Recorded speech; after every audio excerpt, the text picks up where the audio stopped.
নমস্কার, সুপ্রভাত। প্রভাতের আলো অনুষ্ঠানে আপনাদের স্বাগত জানাচ্ছি। আপনাদের সঙ্গে রয়েছি আমি আজ এশা।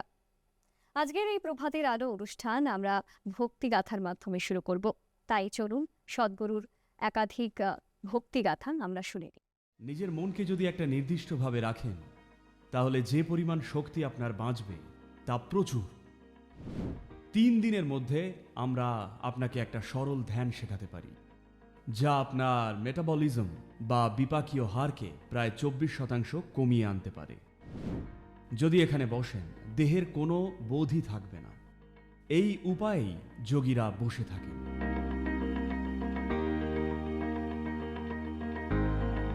সদ্গুরু, যোগীদের গভীর ধ্যানে ধ্যানমগ্ন থাকার বহু গল্প আমরা শুনেছি তারা বহু মাস ধরে খাবার ও জলের মতো বেঁচে থাকার ন্যূনতম সংসাধনগুলো ছাড়াই নাকি বেঁচে থাকেন। কিন্তু বিজ্ঞান বলে মানুষ জল ছাড়া 10 দিনের বেশি বাঁচতে পারে না। তো একটু ব্যাখ্যা করে বলবেন কিভাবে মেটাবলিজমের এরকম অবস্থায় পৌঁছানো যায়? এর জন্য আপনাকে চিরাচরিত যুক্তিবোধের একটু ঊর্ধ্বে যেতে হবে, কারণ এগুলো আপনার পাঠ্য বইতে নেই। এই পরশুদিনই একজন আমাকে মেসেজ পাঠালেন যোগা সেন্টার থেকে। ওখানে ধ্যানলিঙ্গা নামের একটি জিনিস আছে, এটা প্রায়শই হয়, কিন্তু এইবারে একজন বিদেশির সঙ্গে এটা হলো বলে আমাকে তারা মেসেজ করলেন একটু চিন্তিত হয়ে। তো ওই ভদ্রমহিলা ধ্যানলিঙ্গাতে গিয়ে বসেছিলেন সকাল 7টায়। সবাই 15 মিনিট করেই বসার সুযোগ পান, কারণ অনেক লোক আসেন, সবাইকে জায়গা দিতে হয়। ভদ্রমহিলা সকাল 7টার সময় ওখানে বসেছিলেন। উনি দুপুর 3টের আগে আর নড়েননি। কত ঘন্টা হলো? 3 প্লাস মোট 8 ঘন্টা তিনি একেবারে স্থির বসেছিলেন। টেরই পাননি যে অতক্ষণ বসেছিলেন। ভেবেছিলেন 15 মিনিটের জন্যই বসবেন। তাই তারা আমাকে একটা মেসেজ করলেন, সদ্গুরু এইরকম ব্যাপার, উনি নড়েননি, আমরা কি ওনাকে ডেকে তুলব? আমি বলেছিলাম ওকে ছেড়ে দিন, অসুবিধা নেই। এইরকম অনেকবারই হয়েছে। একবার কি হয়েছিল, আমি বসেছিলাম অনেক বছর আগে। তখন এই রকমটা আমার কাছেও নতুন ছিল। আমি ভেবেছিলাম আমি গিয়ে 20-25 মিনিটের জন্য বসব। যখন চোখ খুললাম, দেখলাম সামনে বিরাট ভিড়, একটা গ্রামে। আমার গলায় মালা, সবাই পা ধরে টানাটানি করার চেষ্টা করছে। বুঝলেন তো, যা হয় ভারতে, যা হয়ে থাকে আর কি।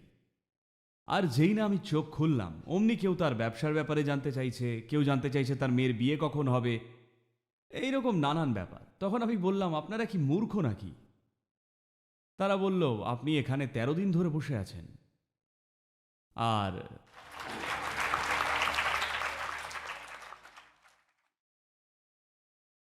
তো দেহতন্ত্রে কি হয় সেটাই জিজ্ঞেস করছিলেন। দেখুন, এখন আমি কথা বলছি, যদি আমার পালস চেক করেন, দেখবেন ওই 55 বা 58 কাছাকাছি হবে। শুধু যদি চুপচাপ বসি, তাহলে দেখবেন 40-এরও নিচে। যদি শুধু বসে থাকি আর কিছু করি, কোনো রকম কথাবার্তা বা নড়াচড়া না করে যদি শুধুই বসি, তাহলে 40-এরও নিচে পাবেন। মানে একেবারে আরামে রয়েছেন।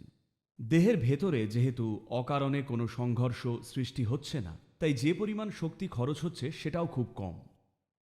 আপনারা সবাই তো মেডিকেল স্টুডেন্ট, তাই নিশ্চয়ই জানেন যে আমাদের মোট শক্তির 20% আমাদের মস্তিষ্কই খরচ করে। যদিও এর ওজন বড় জোর মাত্র 1.5 পাউন্ড। তো দেহের এই ছোট অংশটা একাই খাচ্ছে 20% শক্তি। সেই তুলনায় এত বড় দেহটা খাচ্ছে 80%। যদি ওজনের নিরিখে দুটোর তুলনা করেন, কত? 50 গুণ বেশি, তো আরও বেশি। তো আপনাকে বুঝতে হবে, মনকে একটা নির্দিষ্টভাবে যদি রাখেন, তাহলে যে পরিমাণ শক্তি আপনার বাঁচে সেটা কিন্তু বিরাট। কারণ আপনি অযথা অকারণে অনবরত শক্তির যে খরচ করে চলা, সেটা করছেন না। এটা সব সিস্টেমেই প্রযোজ্য। গাড়ি হোক বা কোনো মেশিন বা যে কোনো যন্ত্রই হোক, সেটা যত কম বাধা পেয়ে চলবে, শক্তির খরচ ততই কম হবে, তাই না? যেখানেই প্রচুর বাধা বা ঘর্ষণ থাকবে, সেখানেই প্রচুর শক্তি খরচ হবে। তাই দেহের স্তরে বা মনের স্তরে শক্তির নিরিখে যদি নিজের দেহতন্ত্রকে বাধাহীনভাবে চলতে দিতে পারেন তাহলে মেটাবলিজম কমবে আর আপনিও খুব কার্যকরী হবেন।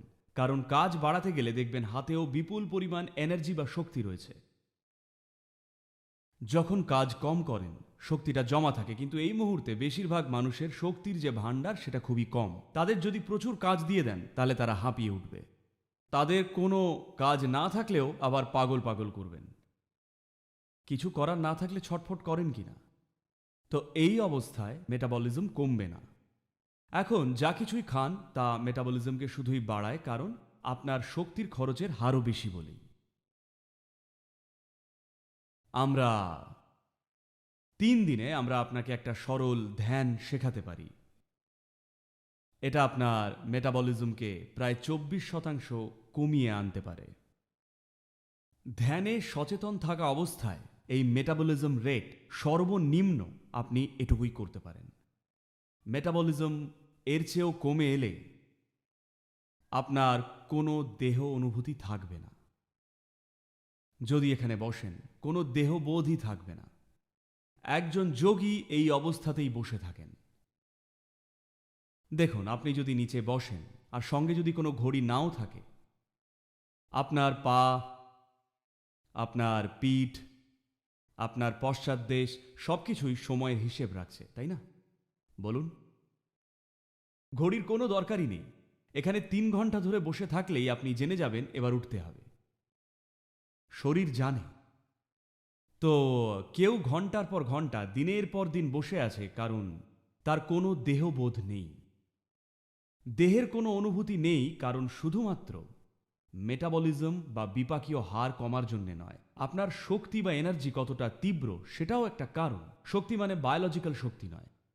শক্তির আরেকটা মাত্রা সম্পূর্ণ তীব্র হলে, একবার শরীর জুড়ে সেটা ছড়িয়ে পড়লে আপনার আর দেহবোধই থাকে না। আমি কোনো প্রোগ্রামে গেলে 10 ঘন্টা 12 ঘন্টা একমাত্র আমি যে প্রতিনিয়ত জল খায়, কিন্তু আবার একমাত্র আমি যে বাথরুমে যাই না, একমাত্র আমি কোনো ব্রেক নিই না। বাকিরা কিন্তু সবাই 2 ঘন্টা অন্তর অন্তর ব্রেক নিয়ে আবার ফিরে আসে।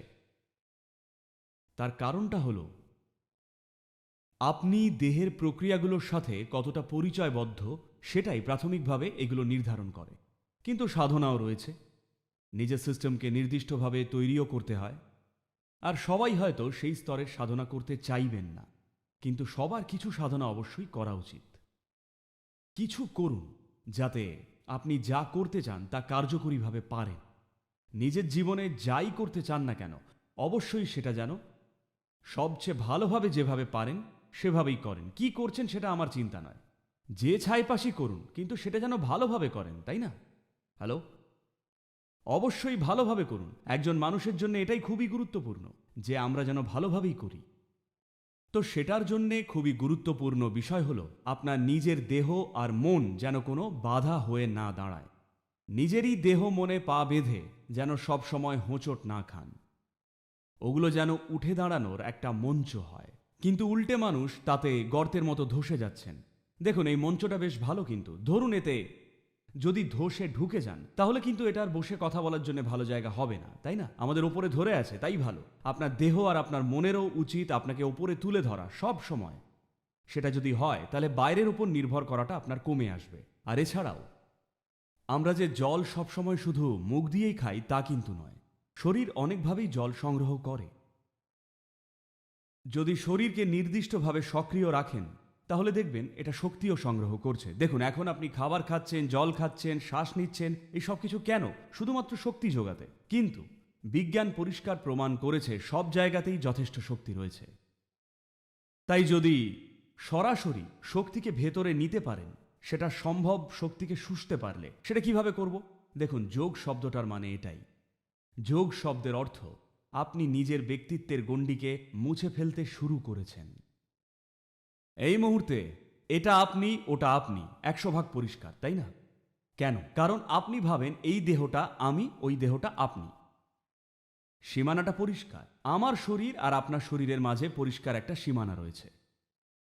আমার আর আপনার মনেরও বেশিরভাগটাতেই একটা সীমানা রয়েছে। অল্প স্বল্প কিছু জায়গায় হয়তো আমরা একটু এক হয়ে যাই, কিন্তু আমার প্রাণ আর আপনার প্রাণ বলে কিছুই নেই। কখনো সাবানের বুদবুদ ফুলিয়েছেন? নাকি স্কুলে থাকতেও খুব সিরিয়াস ছেলে ছিলেন? না তো? কখনো বুদবুদ ফুলিয়েছেন? ধরা যাক এখানে বসে আমরা বুদবুদ বানালাম। আপনার বুদবুদ ওইটুকু, আমার বুদবুদ এত বড়। এখন আমি বলি এইটা আমার বুদবুদ, ওই ছোট্টটা আপনার, এটা আমার বুদবুদ। পুপ, ফেটে গেল। এইবার কিন্তু আর বলি না এইটা আমার বাতাস, ওটা আপনার বাতাস। প্রাণও ঠিক এই রকমই। গোটা মহাবিশ্বটা জীবন্ত, কিছুটা প্রাণ আপনি ধরেছেন, কিছুটা আমি। কতটা প্রাণ ধারণ করেছেন সেটাই আপনার জীবনের গুণমান ও তাৎপর্য ঠিক করবে। আমি চাই আপনারা এটা পরিষ্কারভাবে বুঝুন। কতটা জীবন আপনার মধ্যে সেটাই কিন্তু নির্ধারণ করবে। আপনার হয়তো ইয়াব বড় একটা মাথা, আপনার হয়তো বিশাল বুদ্ধি, আপনার হয়তো প্রচুর জ্ঞান, কিন্তু তবুও তাৎপর্যপূর্ণ জীবন আপনি বাঁচবেন না। শুধুই প্রচুর প্রাণ ধারণ করলে যদি একটা বড় বুদবুদ হন, তবেই তার গুরুত্ব আছে। আপনার বড় একটা শরীর থাকলে অন্যেরা দেখে হয়তো বলবে উনি ইয়াব বড়, কিন্তু ভেতরে আপনার অনুভবটা তেমন হবে না। বিরাট বুদ্ধিমান হলে লোকে হয়তো বলবে আপনি খুব চালাক, কিন্তু নিজের ভেতরে জীবনের অভিজ্ঞতাটা তাৎপর্যপূর্ণ হবে না। শুধুমাত্র ভেতরে প্রচুর পরিমাণে জীবন ধারণ করলেই, তখন যদি এখানে বসেন, এমনি কিছু না করেও যদি এখানে বসেন, সেটাও চমৎকার। যখন এইরকম হবে, তখন চোখ খুললেন নাকি বন্ধ করলেন, কিছু করলেন বা না করলেন, সেটা আপনার জীবনে কোনো পার্থক্যই আনবে না। একমাত্র এইরকম হলেই আপনি জগতে নিজের স্বার্থে চলবেন না। কারণ যখন আপনি কি করেন বা কি করেন না, আপনার সঙ্গে কি হলো বা হলো না, সেটা আপনার জীবনের গুণমান নির্ধারণ করে না। একমাত্র তখনই কিন্তু আপনাকে আমরা বিশ্বাস করতে পারি, তাই না? না হলে কে বলতে পারে সার্জারি কেন করছেন? এরকম প্রশ্ন কিন্তু ওঠেই, তাই না? একটা হাসির গল্প বলবো। একটা লোক সার্জারি করাতে গেলেন, ওনার সার্জারির দরকার, তাই তিনি এক ডাক্তারের কাছে গেলেন। জায়গাটা আমেরিকায়, তাই ডাক্তার বললেন আপনার পড়বে $36,000।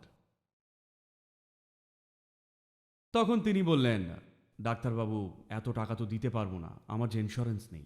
তখন ডাক্তার বললেন চিন্তা করবেন না, আপনি মাসে 3,000 করে দিন। তখন রুগী বললেন কিন্তু সেটা তো ওই গাড়ি কেনার মতো হবে, গাড়ি কেনার সময় খেপে খেপে এভাবেই পেমেন্ট করি। ডাক্তার হেসে বললেন ঠিক ধরেছেন, আমি সত্যিই গাড়ি কিনছি।